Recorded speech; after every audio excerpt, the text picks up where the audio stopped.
Good morning to one and all, and thank you very much for your time to join our webinar today, where we're going to be talking about isolated agents to managed observable AI systems.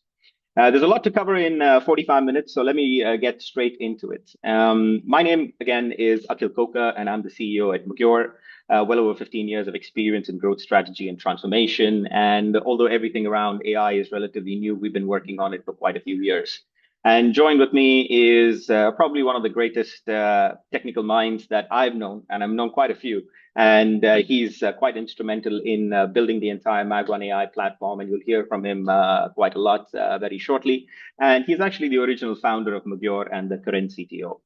So what are we going to cover today is, so we're going to, from isolated AI agents to that create operational risk, to looking at AI sprawl, to accountability gaps, what managed AI actually really means, and how leading enterprises are working towards observability in their AI systems. Many of you, about 75% of you, have said yes to AI. So you're using some form of AI or the other. And along with that comes several different challenges, which we'll touch upon as we progress. Some may resonate with you, some may not. And how you move from an architectural shift. So as a lot of experimentation happened in AI over the years, there were single agent deployments or deployments without a lot of observability or governance, which was a bit of an afterthought. But now as you move more and more to complex workflows and multi-agent operating systems, how are you really having a complete control over your AI systems? So we look at AI systems health, performance, and a practical framework of transitioning from experimentation to managed AI. Very quickly, a little bit of history about us.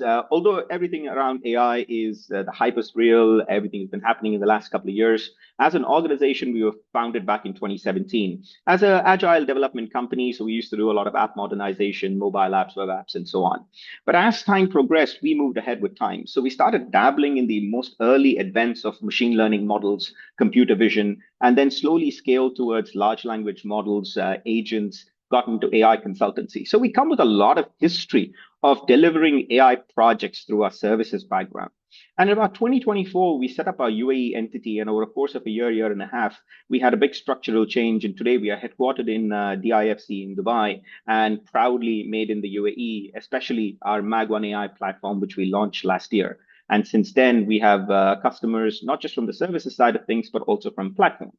Today, over the years, we've serviced over 80 customers. We're about 90 employees, most of whom are engineering strength, about 60 of them AI engineers, as well as front and back end developers, full stack. So all of this is completely in-house within the business. And the platform and the company as well, we started making great inroads into having certain certifications because we wanted to build for enterprise. Today, we carry 3 ISO certifications, notably 27,001 for information security, 9,001 for quality, and the most important one, 42,001 for AI management system. And one of the first companies to achieve that in the region. We're also in the midst of SOC 2. So we are SOC 2 Type 1 compliant. And before the end of May, we'll also be SOC 2 Type 2 certified alongside GDPR.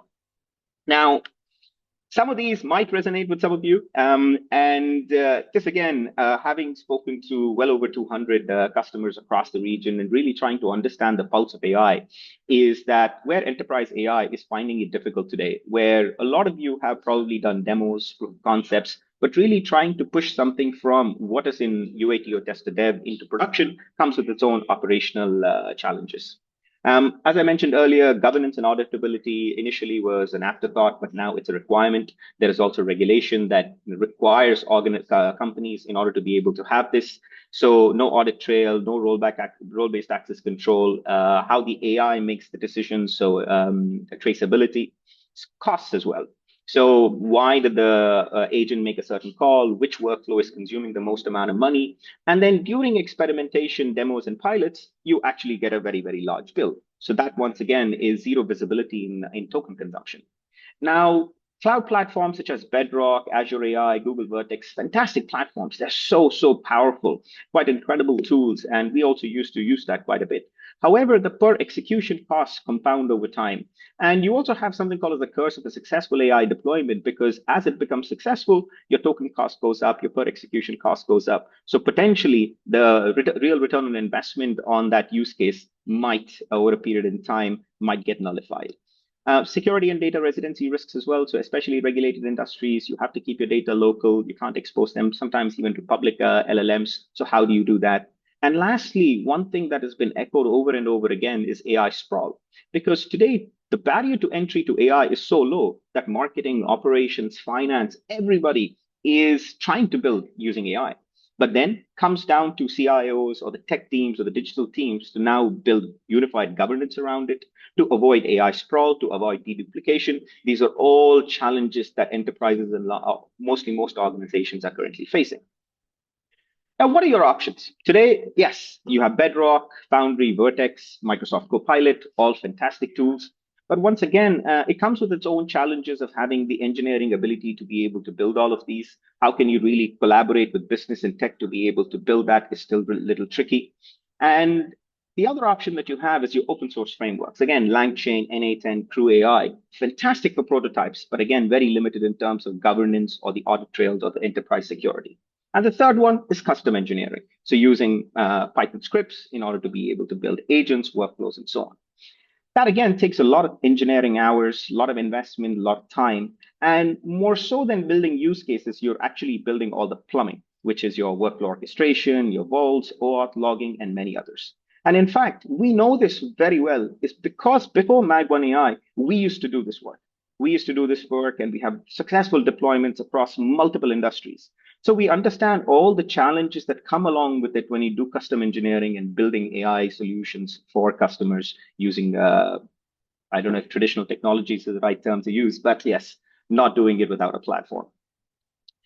So we introduce here to you MagOneAI. What it is, it has production grade runtime. And we use temporal, which is used by the likes of Netflix and Uber around the world as well. This survives crashes, it retries automatically and never loses state. So you can always come back to that specific use case or app or workflow to continue from where you left off. We also look at unified governance. We also now seeing a lot of AI companies coming up with GRC tools, governance, risk, and compliance tools that are now bolted on top of the AI applications that you as a business have built. We thought, why can't it be done in one single platform? So right from audit trail to role-based access control to policy controls and mapping it to ISO 42001 is something that comes natively outside the box. And we are truly LLM agnostic, by which I mean pick any public model that is available to you or build private or deploy private open source models such as Qwen, DeepSeek, or R1 or Moonshot. And then these can be swapped almost instantaneously. Public models can simple drag and drop. Anytime Anthropic or OpenAI or Gemini release a new model, it's readily available to you without making any platform changes.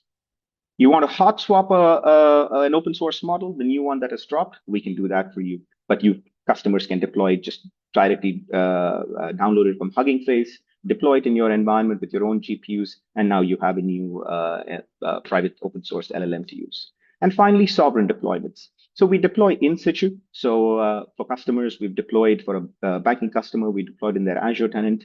For a family office, it's deployed in their OCI environment. So all your data and anything that you do around AI is kept within that specific network and data never traverses outside. If you want truly air-gapped systems as well, we also do that. Now, what do you get? So what we call is 12 enterprise foundations, right? That come out of the box. So this is your plumbing, this is your pillars. So you're not investing time, money, and effort trying to build all of these before you get to a use case and trying to do workflow orchestration or building agents and the logic, because all of this comes out of the box. Be it production grade runtime, workflow orchestration. We have an open source MCP as well, where we already integrated to about 35 different applications. We are adding more and more from Fusion to SAP to Salesforce to Office 365, SharePoint. All of these come out of the box.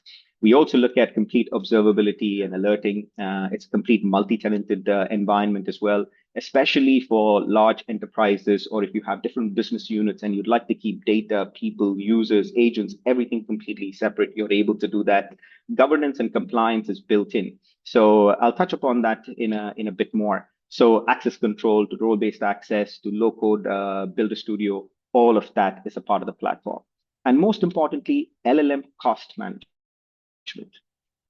we are able to track exactly which workflow, which agent called which LLM, and how many tokens were exchanged. And in relation to that, we're also able to say, okay, 1 million tokens costs you $100, and then we are able to do calculation based on that as well. So giving you true return on investment, or rather total cost of ownership of any specific AI use case that has been developed on the platform.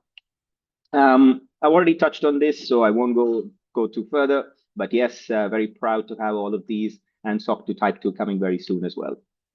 Now, the last element that I want to touch upon before I hand it over to Pranav is regulation. Today, regulation has already come into the UAE, especially three actually that are enforceable. One is the IFC regulation number 10. We also have ADGM's DPR and the UAE's federal PDPL, which is Personal Data Protection Law, that now has AI caveats. And broadly speaking, it categorizes what is needed for organizations like yourselves in order to follow AI regulation. And looking at ethical AI, so we have guardrails, human task nodes to ensure there is bias detection, there's fairness triggers, and every output is actually validated. Responsible AI, I would say, I would go as far as saying about 90% of the use cases that we've done have a human in the loop to ensure that you can never blame the AI for making a certain decision. Privacy by design is built in, so be it self-hosted deployments or highest grade of encryption or data transmission, that's all part of it. Transparency, we have AI register, so or rather AI model register, so you know exactly which models are being used for which use cases and which agents are calling which models. We have complete execution logs. All workflows are in JSON, so they can always be exported for audit reports. Governance, of course, since we have our 42001 already, we tap into many of these controls already in place. For cybersecurity, we use secrets management of HashiCorp. So the API keys are never stored in the code, but actually in a vault. We do very deterministic logic without going into too much detail because that's Pranav's domain. We also are able to very specifically look at input and output. So when we define the input and output, we also ensure that SQL injection or prompt injection, in fact, doesn't happen because the agents will never work without a certain input. So the other area being, of course, looking at SQL injection, prompt injection, ensuring that security is delivered from the platform itself. And if you fall foul to all of these, there are strict penalties imposed by ADGM as well as the likes of the federal government and even the IFC for the IFC Reg number 10. So this is all about regulation. So out of the box, you actually satisfy many of these UAE AI regulations. Lastly, again, tech needs to be updated. I didn't realize, yes. So we have a few of these already live in deployment. So be it for banking customers, manufacturing, now healthcare, insurance is another area that we're working on quite a lot. So be it claims triage to healthcare underwriting to real estate, where we've done now real estate intelligence solutions. We've looked at AI use cases that solves for sales teams, but also internal teams looking at inventory, cross-checking, giving real information. We've done for family offices insights platform that sits on Oracle ADW or Microsoft Fabric or any kind of a data lake or a data warehouse that is able to give you rich conversational BI information. Banking, of course, we started with KYB and KYC as one use case. Now we're doing voucher, check clearing, voucher posting, AML alert disposition, and so on. And today we're very, very proud in terms of what we achieved as an organization, especially around AI. And given the impetus where Dubai especially has announced recently where 50% of governments will start using AI agents very soon. Also the real push alongside Dubai Chamber to enable private organizations to use AI or use agentic AI. These are all areas that we're already working in, be it government, non-government. So it's very exciting times, and would love to hear your comments in the chats about what we presented today. With that, I will take now a breather, and I'll hand it over to Pranav to do the magic and show you what the platform is all about. But if you have any questions, please feel free to drop them in the chat. Thank you. Okay. Thank you, Akhil. I'll quickly share my screen. So I want to actually take you through MagOneAI platform. And when we actually talk to the leaders, there are some questions like, how many AI tools are running in the org. The CIO will have no idea because the different departments are working in silos. Then the CFO might ask that, what did they cost us in the last month? It's hard to find that out also, because different teams are using different subscriptions from different providers.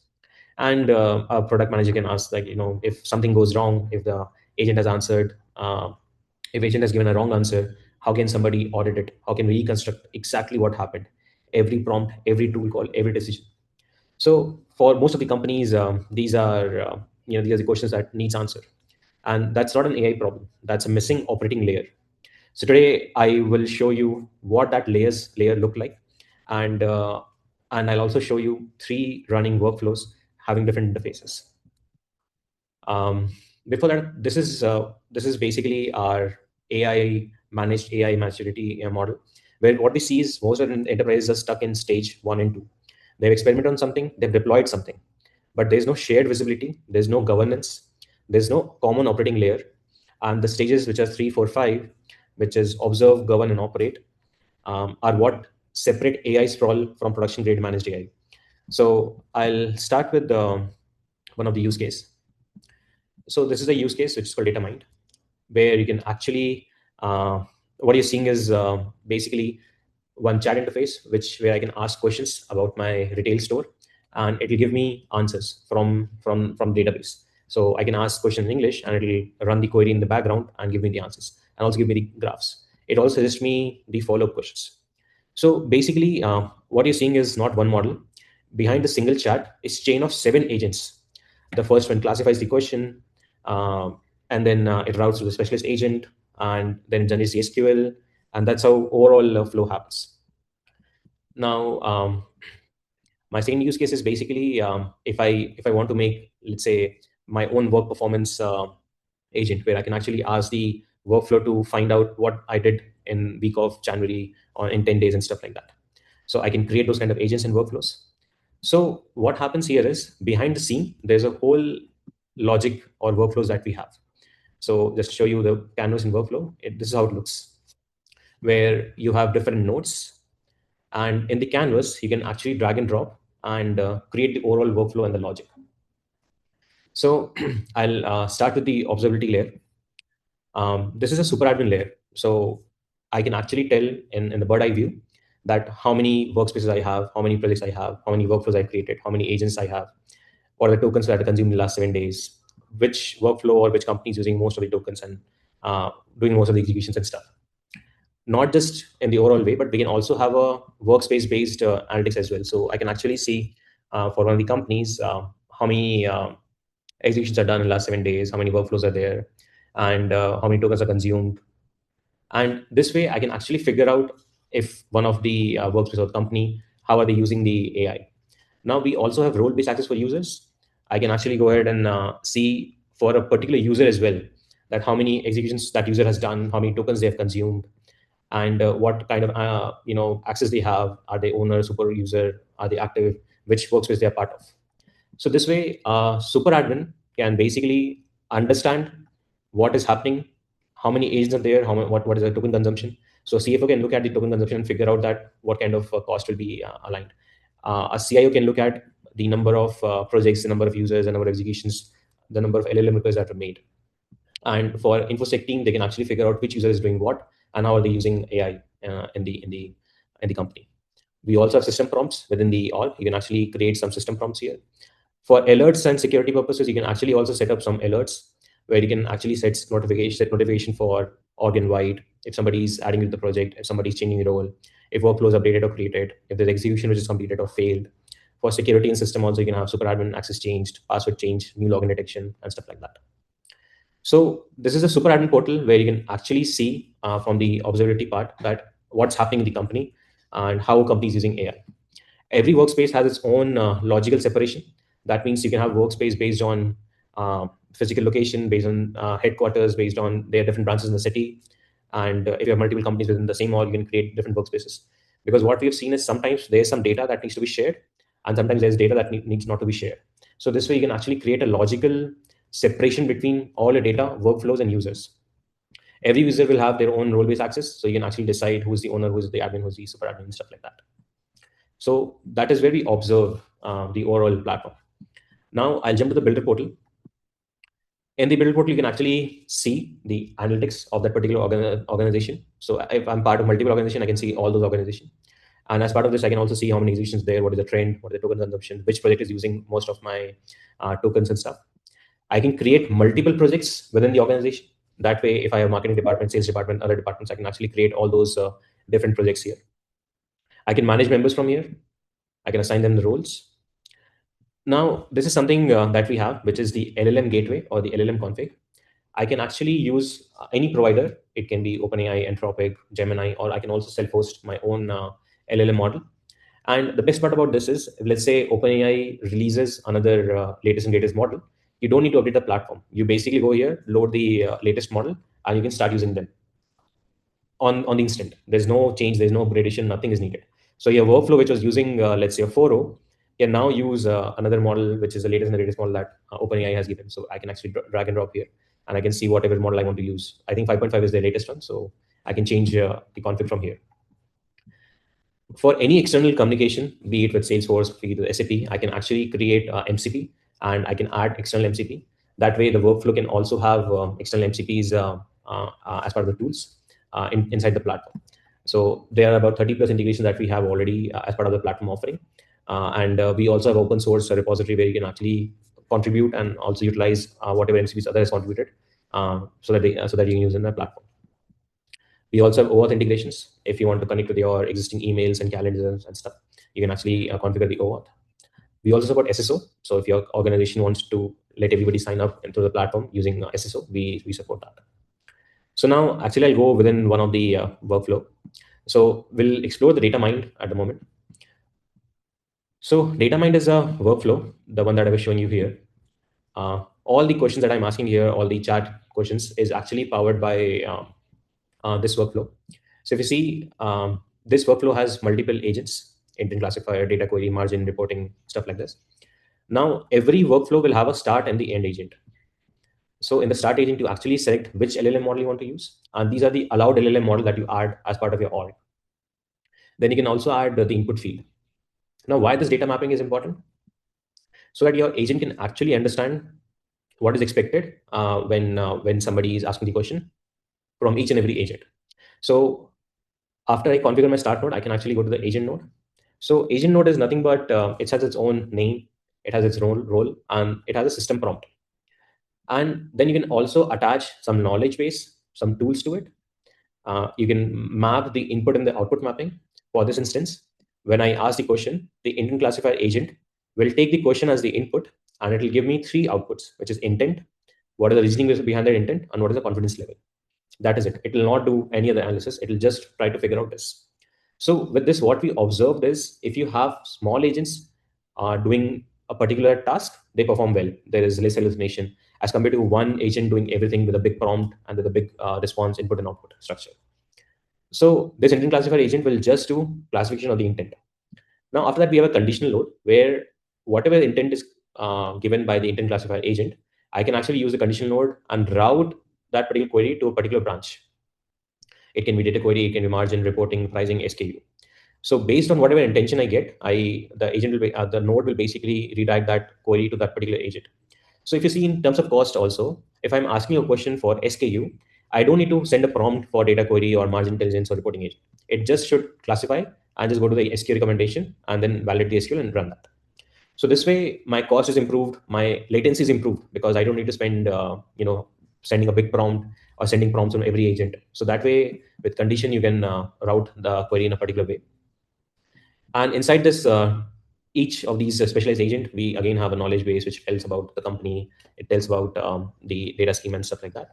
And then again, there's an input and output flow. So in this, we have a query, the intent and reasoning as part of the input. And as part of the output, it gives us the chat plan, the SQL queries, the analysis plan, and the suggested questions. So if you see here, when I ask a question, it is actually asking, it is giving me suggestion if I want to go deeper into my insights. So that is basically given by this agent. Now, after this, there's a SQL validator and then the SQL executor. Now, how it looks. Now, if I ask any question, like how do different discount level affect customer lifetime value, what actually happens under the hood is you can actually go to the execution and see that happening live. I'll open one of the questions that I asked in the past. So I asked how many transactions happened in Dubai last quarter. So I can actually see completely in a waterfall manner that what was the input and output for each and every node. So for that particular question, it went to the intent classifier. It got the instructions, it got the query, and in the end, it gave me the output as data query. Now that output was passed to the conditional, and it matched with the data query branch. Now, if you see, only data query agent is fired at the moment, and from there, it actually generated the SQL query. And after it generated the SQL query, it actually sent that to the SQL validator. And from there, it went to the SQL executor. And that's how we are able to get the answer, and we are able to see the details of it. So I was talking about the observability layer, the governance, and the operate. So in the super admin, we can actually observe completely everything. From this waterfall layout, we can actually make sure that we are able to govern what each and every agent is doing and exactly tell why this query was run. And if that query was run, what was the output of it? We can actually do advanced stuff as well, give what is the gross margin by category. And in this, it'll again have a different SQL. So the question that we asked, which is how do different discount level affect customer lifetime value, it actually gave me the insights out of the database. And it also gave me like if no discount, what are the behavior, or the average transaction and stuff like that. If there is 10% discount, what is the behavior? And now to understand how it came to this answer, I can actually go here and see that it classified as a pricing agent. From the conditional, it routed it to the pricing agent, and pricing agent actually gives the SQL query, which are these 4 SQL queries. The SQL validator validated all the SQL queries, and the executor actually executed those queries, and that's how we are able to get the answer. So this way, we are actually able to create the complete governance framework on top of any workflow that we create. Now, to give you more example, right now, actually, I was consuming the workflow as an independent UI.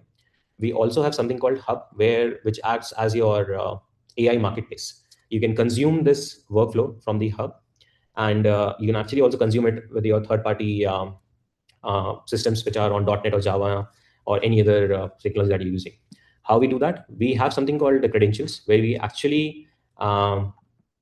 can actually expose the workflow, and what we get is we get basically a secret key. So using the secret key, we can actually expose this via API, and it also gives you some code samples that how do you integrate with your existing systems. We use something called 𝗁𝗵𝘃𝗃256, so that way all your requests are encrypted using the secret. So that way it's all secure, and you can still use it in your third-party applications.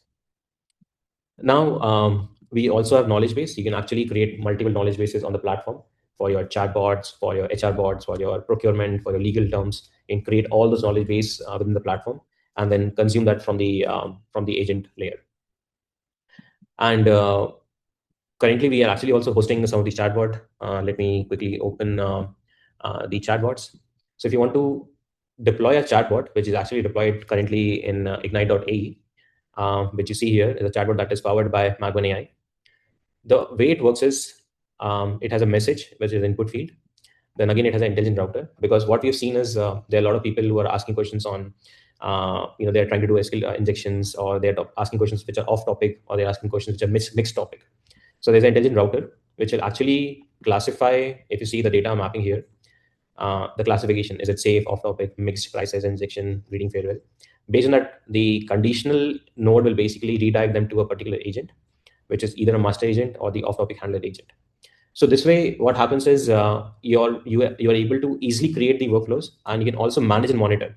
So far, I can see that there are about 1,178 times this was called, and all the chats that I see in my website, I can try to see here what kind of questions they're asking. If I want, I can actually download the complete Excel report out of it as well, and I can see what is micro token consumption, how many tokens were consumed, what are the duration of execution, and stuff like that.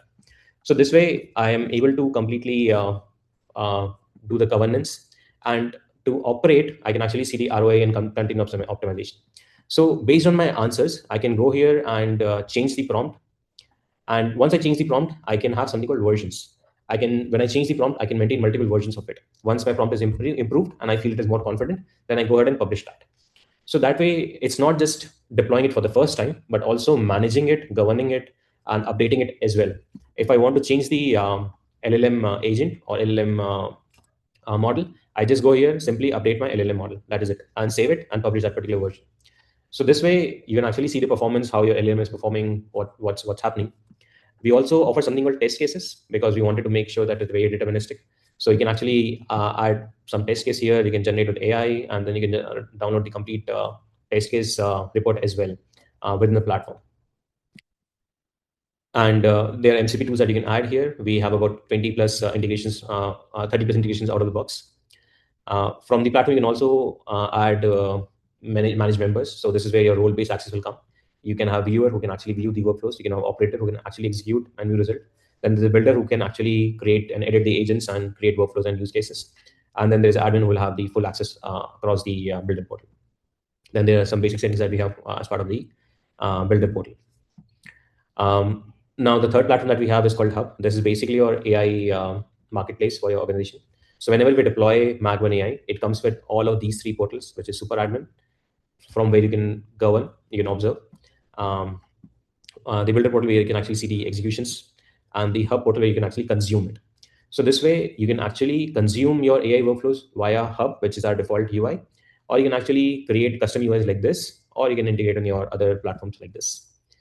So with that, I will take a breather, and if you have any questions, happy to answer them. Perfect. All right. Thank you, Akhil and Pranav. Let's take some questions here. We've got a few that came in during this session. I'll read that for you. Any one of you could answer. For companies just starting, what's the recommended first step towards managed AI? Is the question that we have. Ooh, the ones who are starting. Right, starting with AI, even before we get into managed AI, I think the most important thing is to identify use cases for the business that have the potential to give it the ROI that it deserves. Or rather, we actually follow certain principles as well when it comes to AI. AI that is functional, AI that is looking at improving efficiencies and not necessarily FTE cuts of people, AI that is saving money, and AI that is governable and auditable. So you start with there, and then you build, and because you need to know what you want to build first. And once again, for many industries, there are use cases that are already low-hanging fruit. So depending on the industry that you're currently in, pick the easiest ones to do first, I would always say. And that shows value not just to the business, but also to the shareholders of the business, and that AI is actually really working. And then we can start building on what you want to do from there. Perfect. We have one more question from Andrew. Is this deployable on-prem, or do we have to host on cloud? So we can deploy anywhere, Andrew. It can be on-prem, custom, your own private cloud, or we also deliver it as SaaS, but mostly can be deployed anywhere. All we need are certain Kubernetes containers, and we can deploy on it. Pranav, you want to add anything? Right. Yes. So yes, we support on-prem, and we also have a SaaS offering. So we have done deployment on OCI, AWS, GCP, Azure in the past. Completely air-gapped because we have worked with financial institutions, healthcare institution, which needs very tight security, HIPAA compliance, and a lot of things. So yes, it is deployable on-prem, and if you want to also deploy LLMs privately, that is also doable, and we also support that. Okay, perfect.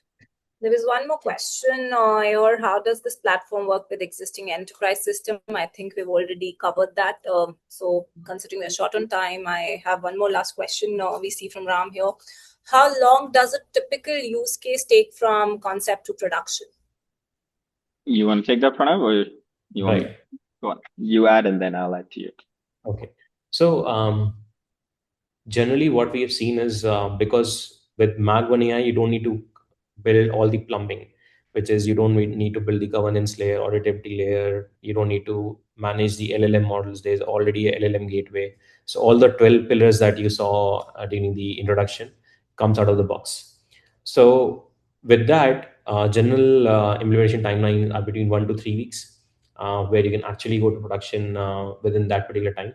But if there's some complex integrations with a new system that you are using, because we have seen in the past that enterprises have very different systems and the data resides in multiple places. So that might get complex and we might need more. But the AI layer of it, the agentic layer of it is pretty quick. It is just about integrations. Because if you use MagOneAI or if you don't use MagOneAI, you still need to work on the integrations. So that integration layer might take time, but the agentic platform will come out of the box and it takes generally 1 to 3 weeks. Right. And just to add to that as well, right? And Pranav, is also the complexity of the use case. So integrations is one. Are we connecting to a custom knowledge bases?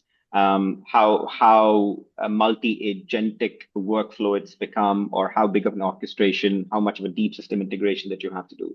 So we largely bucket the complexity of use cases into something like low, medium, and high. So low could be something that's 2 to 3 agents, 1 to 2 tools, off-the-shelf KB. Usually the build time is 1 to 2 weeks. Again, build is very fast, right? So as you see, it's agents are all drag and drop. You give it your logic, so the workflow and the agents will be ready.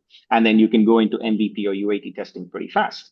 Where it takes a little bit of time is, yes, because AI is still iterative in nature. So the first time you might not get it perfectly. So you do, again, business user testing. You do second time, you re-engineer some of the prompts, change the workflow a little bit, get to the third one. By the third iteration, we've seen it's 95% there and could be pushed into production. But again, now you look at medium and high complexity, multi-agent workflows, several MCP tools, or you need deep system integration, some human in the loop checkpoints. So depending on use cases, the lowest one is 1 to 3 weeks. Medium is, let's say, 3 to 6 weeks. And something that is really highly complex, you're probably looking at 6 to 12 weeks. So highly dependent on use case. With that, I think we'll wrap up. I'd say thank you everyone for the time. Whether you're exploring AI for the first time or scaling what you've already built, if today's session resonated, our team is happy to continue the conversation. You could reach out to us at info@MagureINC.com or sales@MagureINC.com. And we'll also share the recording with you shortly. So that's a wrap for the day. Thank you for your time and have a great rest of the day. Thank you very much, everyone. Have a great day and a great week ahead. Thank you.